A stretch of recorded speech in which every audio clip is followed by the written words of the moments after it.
Oba nayo girete ku Esther some. Era ngana kunjeta kubanga nabye ebyoyo ebyo.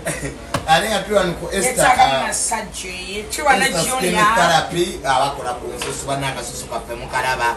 Bagamba mujje. Bagamba mshaka tu doctor. Kuno mwaka sikatalama. Batu wana nyi bala batutumera.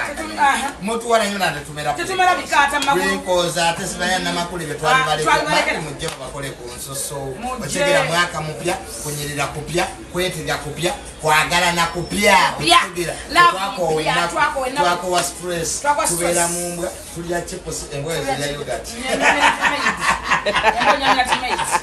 Atenga ngene omwana tulabaka sina 6p7 abana bakwachiwa kamoja kusesa abana badde bakoleje omwana asome abana baleke tumaina ugonawo kakaluka nensi omwana muse kuchala kwa misota bamutago ndako omwana molete was Esther School of Beauty abere kungaina chayiga afune ka diploma ka degree anagenda okuddayo nga ina degree wano tuli wano ku Mabirizi complex ya mpiri ya skin yaki okusanga level ya musamana yo nawe ze kukola ka makeup siri muyembe tumulaba ka makeup abapanda baba mazedda ka face okalabe kama sasa masa olaba mwembe kalinga ndabidi wa mu ya church